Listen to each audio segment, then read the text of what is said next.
اتنے میں وہ درود آیا جو اس نے مجھ پر بھیجا تھا، درود پاک نے اس کا ہاتھ پکڑا اور اسے پل صراط پر کھڑا کر دی، یہاں تک کہ اس نے پل صراط پار کر. سبحان اللہ. مطلب یہ کہ درود پاک اسے پل صراط پار کروا کر جنت ملے. تو یہ شان ہے درود پاک کی کہ یہ دنیا میں بھی وظیفہ کام آتا ہے اور آخرت میں بھی کام آئے، یہ قبر میں بھی کام آئے گا، یہ محشر میں بھی کام. تو براہ کرم اپنی زندگی میں درود پاک کو شامل کیے، کثرت سے درود پاک پڑھتے رہا کر.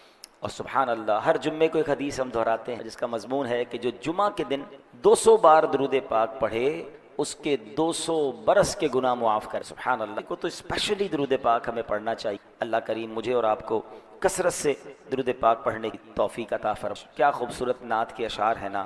پڑھتی درودیں دوڑیں گی حوریں، پڑھتی درودیں دوڑیں گی حوریں، لاشا جو لے گا نام محمد، روزے قیامت میزان و پل پر دے گا سہارا نام محمد صلی اللہ علیہ وسلم. بیڑا تباہی میں آ گیا ہے دے دے سہارا نام محمد صلی اللہ تعالی علیہ وسلم. محبت سے درود پاک پڑھ لیں. صلو علی الحبیب صلی اللہ تعالی علی محمد صلی اللہ علیہ وسلم. قرآن مجید فرقان حمید کی ہم آیتیں جمعہ کے بیان میں پڑھتے بھی سنتے بھی ہیں، سمجھتے بھی ہیں. ہمیں ہمارے جمعے کے بیان کا ٹاپک ہی قرآن کی باتیں ہو. آج کون سی آیت ہم نے سننی ہے؟ آج پارہ 26 ہے، سورہ احقاف اور آیت نمبر ہے 20. اللہ کریم قرآن مجید میں ارشاد فرماتا ہے بسم اللہ الرحمن الرحیم اذھبتم طیباتکم فی حیاتکم الدنیا واستمتعتم بها اذھبتم طیباتکم فی حیاتکم الدنیا واستمتعتم بها فالیوم تجزون عذاب الہون بما کنتم تستکبرون فی الارض بغیر الحق وبما کنتم تفسقون. آسان ترجمہ قرآن کنز العرفان. اللہ قرآن میں فرماتا ہے تم اپنے حصے کی پاک چیزیں اپنی دنیا ہی کی زندگی میں فنا کر چکے اور ان سے فائدہ اٹھا چکے، تو آج تمہیں ذلت کے عذاب کا بدلہ دیا جائے، کیونکہ تم زمین میں ناحق تکبر کرتے تھے اور اس لیے کہ تم نافرمانی. پیارے اسلامی بھائیوں، اس آیت کریمہ میں بات تو غیر مسلموں سے ہو رہی ہے، کیونکہ غیر مسلم روز قیامت جب اللہ کی بارگاہ میں پہنچیں گے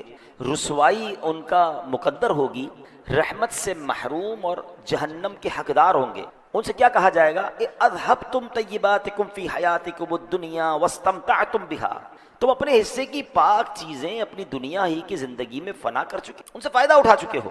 فَالْيَوْمَ تُجْزَوْنَ عَذَابَ الْهُونِ بِمَا كُنْتُمْ تَسْتَكْبِرُونَ فِي الْأَرْضِ بِغَيْرِ الْحَقِّ وَبِمَا كُنْتُمْ تَفْسُقُونَ. تو آج تمہیں ذلت کے عذاب کا بدلہ دیا جائے گا کیونکہ تم زمین میں ناحق تکبر کرتے تھے اور اس لیے کہ تم نافرمانی.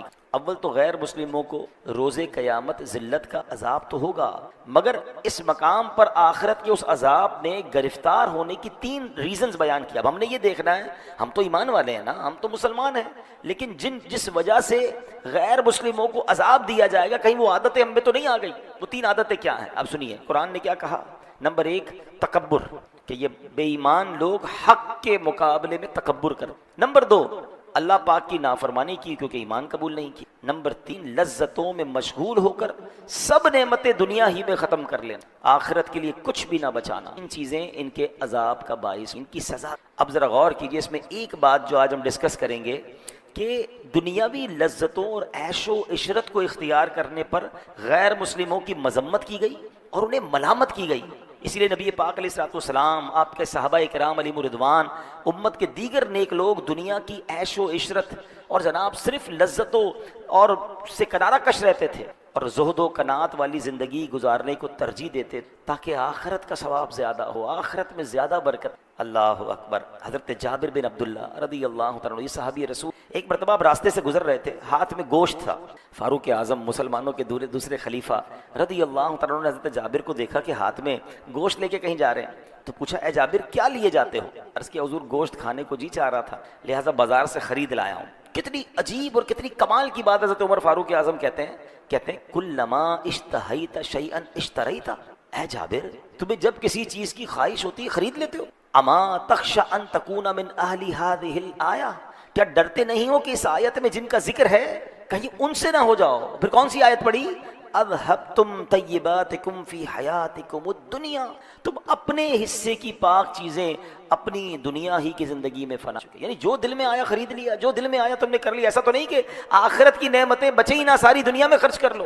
یعنی دنیا میں اللہ کی رضا کے لیے سادگی اختیار کرنا، دنیا میں اللہ کی رضا کے لیے خواہشات نفسی کو روکنا، کیونکہ اس میں جب بندہ گرفتار ہوتا ہے نا کہ جو چاہیے کر لیا، جو چاہیے کھا لیا، جو چاہیے پہن لیا، جو چاہے خرید لیا، جب اس قدر وہ دنیا میں گرفتار ہوتا ہے تو ایک وقت آتا ہے کہ پھر حلال و حرام کی تمیز ہی ختم ہو جاتی ہے، کیونکہ اب شوق ہے ہر چیز لینی ہے، اب نہیں ہے پیسے تو حرام کمائے گا، نہیں ہے پیسے تو معاذ اللہ وہ پھر غلط کاموں کی طرف جائے گا۔ اگر انسان اپنے آپ کو روکنے والا ہوگا تو پھر وہ حرام سے بھی رکے گا۔ کیا خوبصورت انداز ہمارے بزرگوں نے اختیار کیا کہ دنیا کی دولت ہوتے ہوئے، اختیار ہوتے ہوئے بھی اپنے آپ کو دنیا کی نعمتوں میں غرق نہ کیا تاکہ آخرت کی نعمتیں باقی رہیں۔ ایک اور واقعے سے سمجھیے، حضرت عمر فاروق رضی اللہ عنہ ایک بار شام گئے، ملک شام، آپ امیر المومنین تھے، آپ کے لیے بہت لذیذ کھانا تیار کیا گیا، ایسا لذیذ، اتنا جس کو کہنا لگژری کھانا، آپ نے کبھی دیکھا ہی نہیں تھا ایسا پہلے۔ تو حضرت عمر نے فرمایا ھذا لنا فما لفقراء المسلمین الذین ماتوا وهم لا یشبعون من خبز الشعیر، یہ کھانا ہمارے لیے ہے، تو ان محتاج مسلمانوں کے لیے کیا تھا کہ جو اس حال میں فوت ہوئے کہ انہیں جو کی روٹی بھی پیٹ بھر کے نہیں کھائی۔ تو آپ کو حضرت خالد بن ولید نے جواب دیا لہم الجنہ، ان کے لیے جنت ہے، وہ تو کم کھایا انہوں نے، دنیا کو اتنا ان کو نعمتیں ہی نہیں ملی، صبر کر کے چلے گئے، ان کے لیے جنت ہے۔ یہ سن کر فاروق اعظم کی آنکھوں سے آنسو، آپ کہتے ہیں لئن کان حظنا من هذا الحطام وذهبوا بالجنة لقد باینونا بونا بعیدا، کاش ہمارے لیے دنیا کا حصہ چند لکڑیاں ہوتی، وہ محتاج مسلمان اپنے حصے میں جنت لے گئے، ہم میں اور ان میں بہت ہی کیسی بات ہے۔ فاروق اعظم جیسی شخصیت جو 100% جنتی ہیں، جن کو تو نبی پاک نے دنیا میں جنت کی بشارت دی، وہ تڑپ رہے ہیں کہ وہ غریب لوگ، وہ فاقہ کش، وہ اللہ کی رضا پر راضی رہنے والے جنت لے گئے۔ ہمارے اور ان میں بڑا فرق ہے، مگر آج ہمارے پاس تھوڑا ہو تو ہمیں تکلیف ہو جاتی ہے، ہم کسی کے مال کو دیکھ کر پریشان ہو جاتے ہیں، حالانکہ اللہ کو پسند یہ ہے کہ بندہ دنیا میں سادہ زندگی گزارے، جو ملے اس پر قناعت کرے، زیادہ کی ہوس نہ کرے، کیونکہ جنت کی نعمتیں ہیں نا۔ لیکن آج تو ریس لگی ہوئی ہے، اس نے گاڑی لی تو میں نے لینی، اس نے موبائل لیا میں نے اس سے اچھا لینا، اس نے گھر بنایا مجھے اس سے اچھا بنانا ہے، اور نہیں ہے تو پریشان ہے۔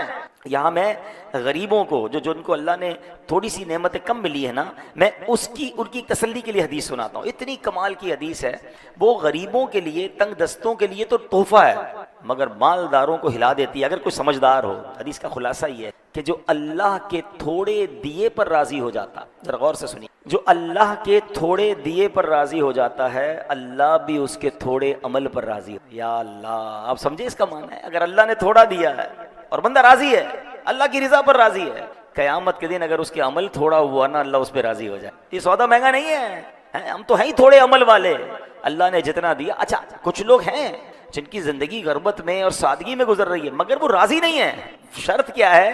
اچھا بندہ کہہ رہا ہے یار کیا کروں بھائی، جینا پڑے گا، پریشان تو ہوں لیکن بس کاش مجھے بھی مل جائے، میں تو پریشان، مجھے ملا ہی کچھ نہیں، تو یہ راضی رہنا نہ ہوا نا۔ اللہ نے تھوڑا دیا تو بندہ اس کو راضی رہ گیا، اللہ تو نے جو دیا میں اس پر راضی۔ تو جو لوگ غربت میں زندگی گزار رہے ہیں ان کو کرنا یہ کہ راضی رہیں، اللہ نے دیا، اللہ جتنا چاہے گا آگے عطا فرما دے گا، لیکن راضی رہے تو اللہ تھوڑے عمل پر راضی ہو جائے گا۔ مگر اس روایت کو اگر الٹا کر لیں، اس کا اپوزٹ سمجھیں کہ پھر جس کو زیادہ دیا ہے اور قیامت کے دن اس سے زیادہ عمل مانگ لیا گیا تو اس کا بنے گا کیا؟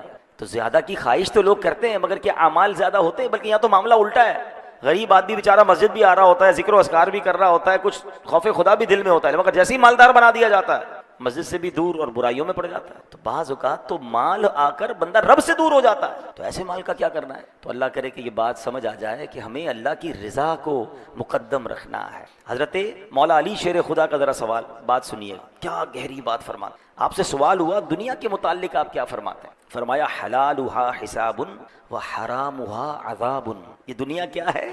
کہتے ہیں دنیا کی حرام چیزوں پر عذاب ہے اور حلال نعمتوں کا روز قیامت حساب ہوگا۔ یعنی دونوں صورتوں میں ہم مشکل میں ہے نا، عذاب تو اللہ معاف کرے، اللہ سے ہم دعا کرتے ہیں ہم میں سے کسی کو بھی عذاب نہ ہو، حرام کمانے والے کو تو عذاب ہوگا، مگر ایسا نہیں کہ حلال آپ کو ملا تو اس کا حساب نہیں ہوگا، حساب اس کا بھی ہوگا۔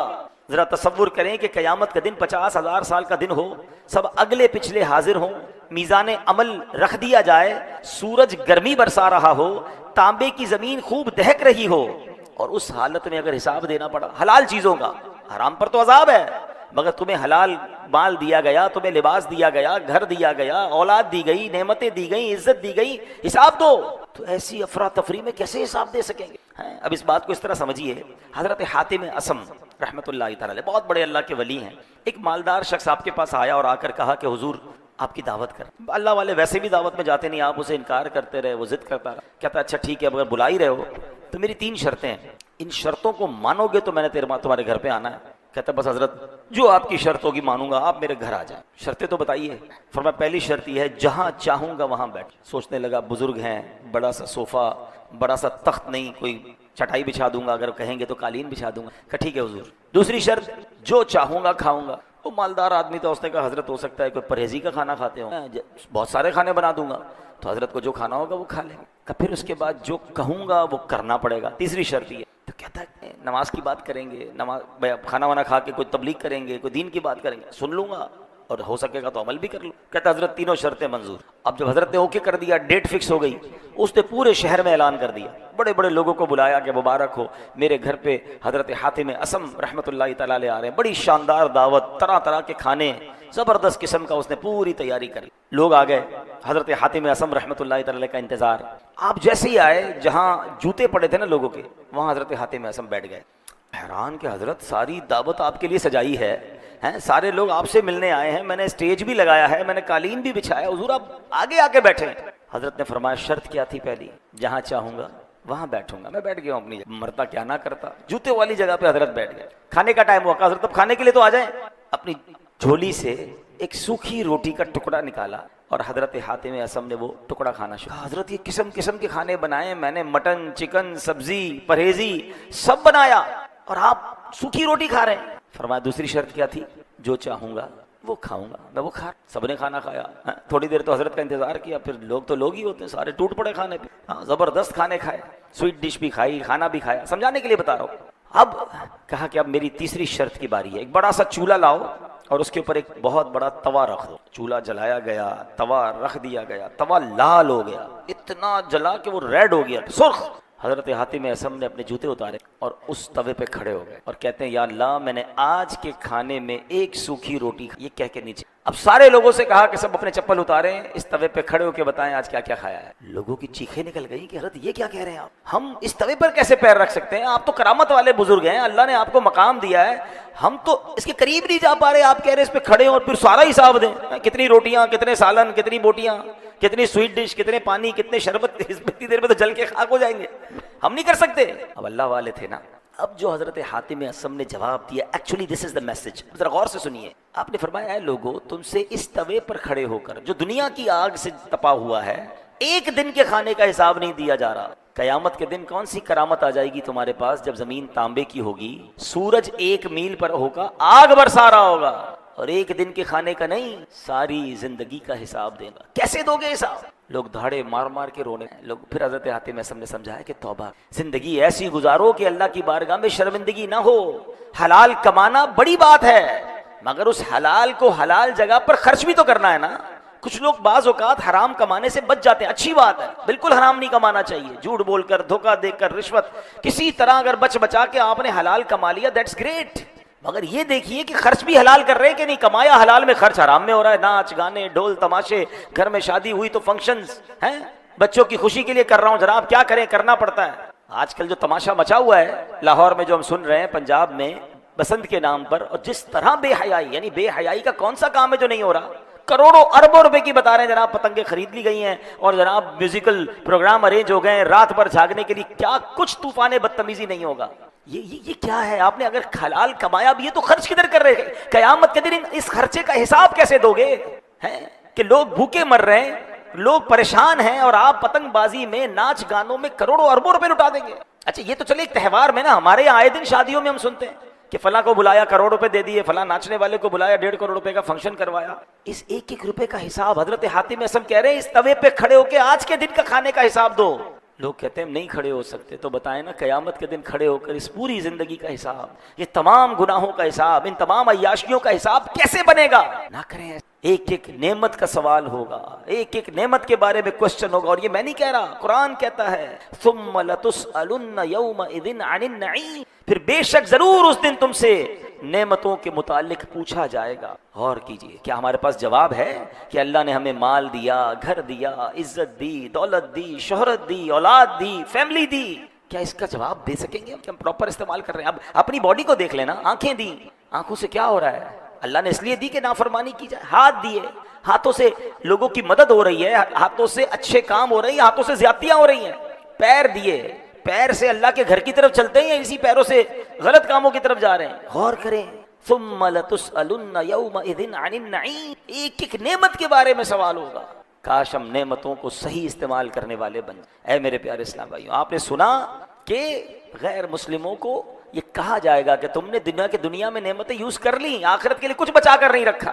کہیں ایسا نہ ہو کہ بس دنیا یہاں کی لذت، یہاں کی چیزیں، اور بندہ یہاں ایسا غرق ہو جائے کہ پھر آخرت کے لیے اس کے پاس کچھ نہ بچے۔ ایک بار مسلمانوں کے دوسرے خلیفہ حضرت عمر فاروق اعظم رضی اللہ تعالیٰ عنہ بارگاہ رسالت میں حاضر ہوئے، دیکھا کہ ایک چمڑے کا تکیہ ہے جس کے اندر کھجور کی چھال ہے۔ سرکار علی وقار علیہ السلام، اللہ کے حبیب علیہ السلام، اس تکیے سے ٹیک لگائے خردرے بان سے بنی ہوئی چارپائی پر لیٹے ہوئے ہیں۔ بڑی سی، جس کو خردرا ہوتا ہے نا، اس کی ڈوری جو ہوتی ہے، کورس فائبر کارڈز ہوتی ہیں، خردرے بان کی وہ بنی ہوئی چارپائی ہوتی ہے۔ چارپائی پر کوئی بستر بھی نہیں تھا، کوئی کپڑا بھی نہیں تھا، اس ڈوریوں پر، اس رسیوں پر جو خردری تھی، پیارے آقا لیٹے ہوئے تھے۔ جب نبی پاک علیہ السلام چارپائی سے اٹھے نا، تو آپ کے جسم پر اس چارپائی کے نشان بنے، جن کے لیے کائنات بنائی گئی، وجہ تخلیق کائنات ہے، جو ریزن آف دا اول کریشن۔ ہم کہتے ہیں نا، زمین و زماں تمہارے لیے، مکین و مکان تمہارے لیے، چنین و چنا تمہارے لیے، بنے دو جہاں تمہارے لیے۔ ویسے نہیں کہتے، یہ حدیث قدسی اللہ فرماتا ہے، لولا کلما خلقت الافلاق، اے محبوب اگر تمہیں نہ بناتا تو یہ چاند سورج یا آسمان نہ بنا، سارا جہان بنا حضور علیہ السلام کے لیے۔ اور حضور کیسے کہ ایسی چارپائی پہ آرام کر رہے ہیں کہ جسم پر نشان ہو گئے، خردرا چھال کا، کھجور کی چھال کا تکیہ۔ حضرت عمر نے دیکھا تو آپ کی آنکھوں سے نبی پاک علیہ السلام اپنے صحابی کو، اپنے عاشق زار کو، حضرت عمر کو روتے دیکھا تو فرمایا، اے عمر کیوں روتے ہو؟ عرض کیا، یا رسول اللہ صلی اللہ تعالی علیہ وسلم، خدا کی قسم میں جانتا ہوں کہ آپ اللہ پاک کے رسول ہیں، اللہ عز و جل کی بارگاہ میں آپ کا اونچا مقام ہے، آپ کیسر و کسرا، روم اور ایران کے بادشاہوں سے بہت زیادہ عزت والے ہیں۔ یا رسول اللہ صلی اللہ تعالی علیہ وآلہ وسلم، مجھے رونا اس بات پر آ رہا ہے کہ کیسر و کسرا یعنی دوسرے ملکوں کے بادشاہ جو ایمان والے نہیں، وہ محلات میں رہیں، نرم بستروں پر سوئیں، حضور ان کے لیے بہت کچھ ہے، اور آپ اللہ کے حبیب ہیں، آپ کا مقام و مرتبہ اتنا بڑا ہے، اور آپ ایسی زاہدانہ زندگی بسر کر رہے ہیں۔ اب غور سے نبی پاک کا جواب سنیں، کاش یہ بات ہمیں سمجھ آ جائے۔ نبی پاک فرماتے، عمر کیا تم اس بات پر راضی نہیں کہ ان غیر مسلموں کے لیے دنیا ہے اور ہمارے لیے آخر؟ یہ بات سمجھنی ہوگی، یہ دنیا ہمارا ٹھکانہ نہیں، ادھر مل جائے، یہ بھی مل جائے، وہ بھی مل جائے، یار ویسا گھر میرا کیوں نہیں، ایسا بستر میرا کیوں نہیں، ایسی گاڑی میری کیوں نہیں، ایسی لگژری لائف میری کیوں نہیں، اسی چکر میں مر گئے ہم۔ ہمارے لیے نہیں ہے، ہمارے لیے آخرت ہے، اور ادھر کی نعمتیں، اللہ اکبر۔ حدیث کے الفاظ ہیں، جنت کی وہ نعمتیں، حدیث کا خلاصہ ہے، کسی آنکھ نے دیکھا ہی نہیں، کسی کان نے سنا نہیں، اور کسی کا اس کے دل پر گمان بھی نہیں گزرا، یعنی امیجنیشن بھی نہیں ہو سکتی۔ جنت ایسی ہے، اللہ نے ایسی تیار کر رکھی ہے، مگر کس کو فکر ہے جنت کی؟ ہمیں تو ابھی چاہیے نا، کیونکہ جنت تو بعد میں ملے گی۔ ہم اصل میں ایکچولی نفسیاتی پرابلم ہمارا یہ ہے کہ نیکی پر جو اجر ہے وہ بعد میں ملے گا، گناہ کی لذت ابھی مل جاتی ہے۔ بندہ کہتا ہے ادھر اٹھاؤ نا لذت، بھائی وہ تو پتہ نہیں ملے گی، معاذ اللہ، ایمان ہی نہیں ہے نا، وہ بھروسہ نہیں ہے۔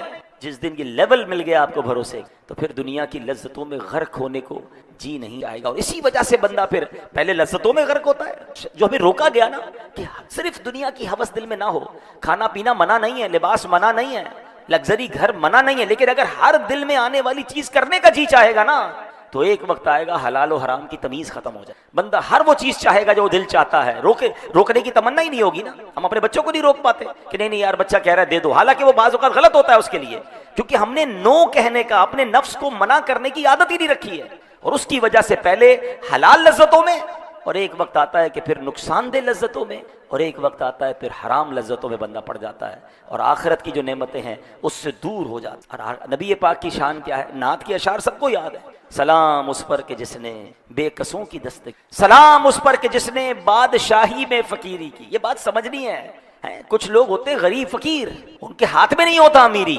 مگر میرے آقا وہ ہیں جو بادشاہ ہیں اور بادشاہی میں فقیر۔ اختیار تھا آپ کے پاس، خود فرماتے علیہ الصلوۃ والسلام کہ میں چاہوں تو یہ پہاڑ سونے چاندی کے بن کر میرے ساتھ چلنا شروع ہو جائیں، مگر حال کیا ہے؟ سلام اس پر کہ جس کے گھر میں چاندی، سلام اس پر کہ سادہ بوریا جس کا بچھونا تھا۔ ہوتے ہوئے بادشاہی میں فقیری کرنا، یہ سرکار دو عالم علیہ السلام، کاش یہ بات سمجھا کہ ہوتے ہوئے بندہ سادہ لائف گزارے، اپنے نفس کو قابو رکھے۔ یار ہر وہ چیز نہیں کرنی جو دل چاہ رہا ہے، اس کو روکے گا، اللہ نعمتوں میں، آخرت کی نعمتوں میں اضافہ فرمانا ہے۔ آپ کو چاہ رہا ہے یار میں نے بہترین خرچ کرنا ہے، تھوڑا کم کر کے کسی غریب کا بھلا کر، اللہ کی راہ میں جمع کرا دیں کہ چلیں یار دین کے راہ پہ خرچ کر رہا ہوں، آخرت میں ملٹیپلائی ہو کر مل جائے گا۔ یہ انداز اختیار کریں انشاءاللہ، اس سے آپ کہتے ہیں نا بندے کی چادر کے اندر پیر پھیلائیں گے کہ آج کے دن اچھے، کل دن ڈسٹرب ہو گئے۔ تو پھر جن لوگوں کی عادت ہر چیز لینے کی، ہر خرچ کرنے کی، خدا نہ خواستہ جب ہاتھ تنگ ہوتا ہے تو بڑی تکلیف میں آتے ہیں۔ اور جو عقل مند مالدار ہوتا ہے وہ اپنے آپ کو اس اسٹیبلٹی کے ساتھ رکھتا ہے کہ اللہ نہ کرے کبھی آمدنی کم بھی ہو گئی تو زندگی میں کوئی بڑا اثر نہ آئے، وہ سادے کھانے، سادے لباس، سادہ زندگی، کم خرچ والی، میانہ روی والی گزارے تاکہ جناب لائف اسٹیبل رہے۔ اور اگر پیسے اللہ نے زیادہ دیے ہیں، کچھ لوگ کہتے ہیں یار ہیں تو خرچ نہ کریں، ارے بھائی خرچ کرنے تو اسی پیسے کو جنت کے آخرت کے اکاؤنٹ میں جمع کرا دو نا۔ آپ کو اپنے بچوں کی شادی پر کروڑوں روپے خرچ کر کے اور اللہ کو ناراض کرنے والے کام کرنا کیوں ضروری ہیں؟ ایک صاحب مجھے ملے، بڑے اچھا ان کا ذہن ہے، ہمارے رشتہ داروں میں سے، اللہ نے ان کو بہت نوازا ہے۔ وہ جب بھی بچے کی شادی کرتے ہیں ایک ہی پروگرام کرتے ہیں، حالانکہ لوگ 15 پتہ ایک مہینہ شادیاں چل رہی ہوتی ہیں، شادی شروع ہوئی ہے ختم ہی نہیں ہو رہی، یہ نائٹ تو وہ نائٹ تو وہ کھانا تو وہ بے حیائی، وہ ناچ، لا حول ولا قوت الا باللہ۔ تو میں نے ان سے پوچھا یار آپ ایک ہی پروگرام، کمال کا جواب دیا، کیا کروڑوں روپے خرچ کر سکتا ہوں مگر وہ پیسے بچا کے اتنے ہی پیسوں میں کچھ غریب بچے بچیوں کی شادی کرا۔ فائدہ کیا ہوتا ہے کہ جن کی شادی کرواتا ہوں نا وہ ساری زندگی میرے ان بچوں کے لیے دعا کرتے ہیں جن کی ابھی شادی ہوئی ہے، تو میرے ان بچوں کی لائف بڑی اچھی گزرتا ہے۔ سبحان اللہ، کروڑوں روپے انہوں نے بھی خرچ کیے مگر بقیہ پیسے جنت کے اکاؤنٹ میں بھی جمع ہو گئے، وہاں ملیں گے بھی واپس انشاءاللہ۔ اور جن کی زندگی بن گئی، کتنا اچھا طریقہ ہے، کاش کی ذہن بن جائے کہ اگر جہاں مجھے زیادہ خرچ کرنے کو جی چاہ رہا ہے کریں، مگر اس میں جو حرام چیزیں مائنس کریں اور اس کی جگہ پر وہی پیسے اللہ کی راہ میں دے دیں، کسی غریب مسلمان کو دے دیں، اس کا گھر بنا دیں، اس کی شادی کروا دیں، وہ جب تک اس میں جیے گا آپ کے وارے نہیں آرے ہو جائیں گے نا۔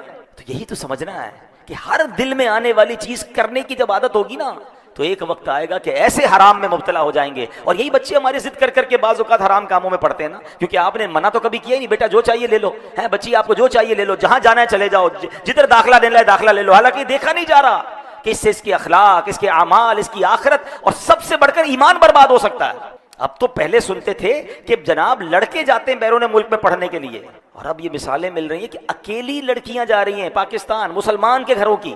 کہاں گئی بیٹی یورپ گئی ہے، کدھر یو کے گئی ہے پڑھنے کے لیے، اکیلی تو کہاں رہے گی؟ پردے کا کیا ہوگا؟ شریعت کے احکام پر عمل کیسے ہوگا؟ اور ان ممالک میں کیا حال ہوگا اس کا؟ Nobody cares. اس لیے پیسہ اللہ نے دیا کہ اس پیسے کا یہ استعمال، ہم اللہ کو جواب کیا دیں گے؟ کیا یہ ذمہ داری نہیں تھی ماں باپ کی؟ یہ وہی وجہ بنی کہ پہلے بچپن میں منع نہیں کیا، روکنے کی عادت نہیں رکھی، اب جو ان کی ڈیمانڈ ہے وہ آپ پوری کر رہے ہیں۔ آؤ میں آپ کو حسنین کریمین کا واقعہ سناتا ہوں، نبی پاک کی سیرت سے سنا رہا ہوں۔ ہو سکتا ہے مجھے اس بیان کے بعد کرٹیسائز کیا جائے سوشل میڈیا پر کہ دیکھو مولانا صاحب جو ہے وہ ہماری زندگی مشکل کر رہے ہیں۔ میں آپ کو آپ کے نبی علیہ السلام کی تعلیم دے رہا ہوں، میں اپنے آقا کا واقعہ آپ کو سنانے جا رہا ہوں۔ جس نے کلمہ پڑھا ہے نبی پاک کا وہ غور سے یہ واقعہ سن لیں۔ سرکار دو عالم علیہ السلام کی عادت کریمہ کیا تھی کہ جب بھی سفر کی ابتدا فرماتے، بی بی فاطمہ رضی اللہ تعالیٰ عنہ کے گھر مبارک سے سفر کی ابتدا کیا کرتے۔ ہاں چلے یہ بھی سیکھنے کو ملا کہ بیٹی سے پیار کیسا ہو۔ نبی پاک نے پریکٹیکلی بتایا کہ والد کا بیٹی سے انٹریکشن کیا ہوتا ہے۔ آج کل لوگ بیٹی اور بیٹے ہوں تو بیٹوں کو ترجیح دیتے ہیں، بیٹی کا خیال ہی نہیں۔ بیٹی کو پیار دیں، عزت دیں۔ نبی پاک جب بھی سفر پر جاتے بی بی فاطمہ کے گھر آتے پہلے، پھر وہاں سے سفر شروع فرماتے، اور سفر سے واپسی پر بھی سبحان اللہ سب سے پہلے خاتون جنت کے گھر تشریف۔ کیا انداز ہے نبی پاک علیہ السلام۔ ایک مرتبہ پیارے آقا علیہ السلام سفر سے واپس آئے تو حضرت فاطمہ تو زہرا رضی اللہ تعالیٰ عنہ کے گھر پہنچ، دیکھا کہ دروازے پر نقش و نگار والا پردہ لگا ہوا ہے اور حسنین کریمین کے ہاتھ میں چاندی کی کوئی بنی ہوئی چیز ہے۔ اچھا یہ دونوں چیزیں ناجائز نہیں ہیں، اپنے گھر کے باہر اگر کوئی اچھا والا پردہ لگا لے اور بچے اگر کوئی چاندی کی چیز انہیں دے دی جائے، لیکن نبی پاک کا انداز، پیارے آقا کو پسند کیا ہے؟ اللہ اکبر، پیارے آقا نے یہ دیکھا تو ملے بغیر ہی واپس تشریف لے، بی بی فاطمہ سے ملاقات ہی نہیں کی۔